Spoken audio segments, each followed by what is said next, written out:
Welcome back. Minister, can I pick up a point that I've got to represent people out there, and people out there would think I'm not doing my job if I didn't ask you. What are you doing about the unions? The perennial question is the unions are subverting the good policies that you're seeking to actually introduce. No, but as a country, we can't put institutions in place when they're supposed to function, and if it doesn't work their way, then we scream. We put LRC and put laws to say before we pass an act, it has to go through unions. We have to get a people's-driven government. So those are the institutions and the laws we put ourselves. So we have to be tolerant with them and bear with them, unless we're saying, let's not honor and respect the institutions we have put in place. All right, let me ask you, I saw you react to that, and I want to put the same point to you. Well, you've got the same problem, surely? Well, yes. In the Western Cape, which you claim in your first thing is your... So let me make 2 points. The first is that when it comes to principles, then the minister has agreed with the concept of having principals sign performance contracts. Yes. And we've certainly adopted that in the Western Cape. And if you look at the National Development Plan, you see that in there as well. But the minister struggled to get that universally introduced across the country. So that's the one point I want to make. I mean, I know she believes in the principle, but the actual execution of that has been extremely difficult and has been hampered by trade unions. The second point what would you do? She says you've got to get a buy-in from them, otherwise you're in big trouble. Well, what we do in the Western Cape is the one experience we've had in this province is that we consult with trade unions, as you should. But trade unions must not seize managerial prerogative. And trade unions often do that in the weaker provinces. Look at the Eastern Cape. And these are provinces that had homeland education systems. Okay, they were at great trouble. So what would you do now? I suppose what I'm really putting to you is what would you do beyond what the minister's doing? If you were the Minister of Education on the 8th of May, what would you do? I would make sure, I mean, you know, you must understand, of course, that education is a provincial competence. Yeah. So the question is, do the provinces have the authority to manage the education system? And then a proper consultation with trade unions. Okay. That's what we will do. We would seize back managerial prerogative in provinces that don't execute it properly.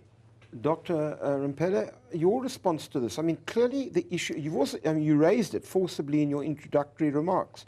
How would you do things differently to what the minister's doing? We need to put the child at the center of the education system. What the problem is right now, for the last 20 years, the ANC's alliance with SADU, not the consultation through the mechanism that they're being executed, is that the ANC is held captive by SADU because that's how they keep themselves in power. It's not about... So what would you do? What would you do differently? The unions have a rights. What we do is to consult with the unions, but make them realize that their rights don't trump the rights of children. Having consulted, you still, as a government, have to make the decisions in the interest of the larger society and in the interest of the future, particularly children who have a right to quality education. All right, so what do you say to that? At the end of the day, it would be the provincial, presumably ministers and yourself would say, I'm sorry to the teachers, you just jolly well got to follow suit. No, and I think it's very important for also parties to understand how this government works. James is quite right. As national government, we put policies, we follow the necessary process. There's nothing stopping provinces from implementing national policies when they've been passed. So it's then for the provincial government or provincial department of education to implement. So it's not about whether a child comes back or is at the center or not. I mean, it's all educators will agree, or any other responsible parent knows that the interest of the child comes first. So that's a given. The issue is implementing that which we have agreed on.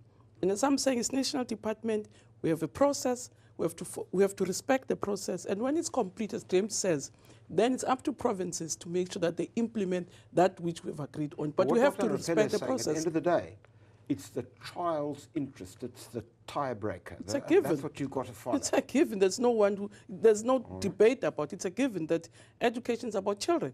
So the interests come first, but we're also saying in a process where you yourself have set up institutions, you have to respect those institutions, you have to respect the processes. But as James correctly says, when the process has taken its course, then you really have to make sure that you implement. There's no debate around that also. Dr. Ramphela, why somebody watching this program would say, well, you know, the DA say they've done pretty well in the Western Cape, why won't you just follow their model? Well, the thing is, they have done well, but they haven't done the excellent job they could do if they were to do what deep down in their hearts they know they need to do. We need to abandon the mediocrity of saying 30% is a pass mark. It is not. I'm going to get to that, and I promise. everyone knows that. Yeah. And second, we need teacher competence audits, which the minister is dodging. She wanted to do them, but Seg2 stopped them. And the issue about it is we need to make sure that the teachers who stand in front of our children are equipped to teach at the level that they are meant to be teaching. Yeah, but I think the minister's conceding that. She says that's what she wants to do too. We spend so much money and we don't have the results. That's the problem.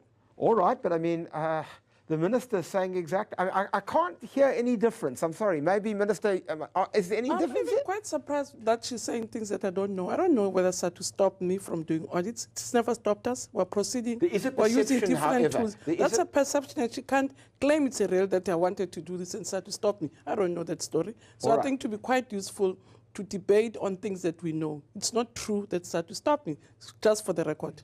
Okay, for the record, we'll come back to that, but I have to take a break first. News that moves. AgangSA.com.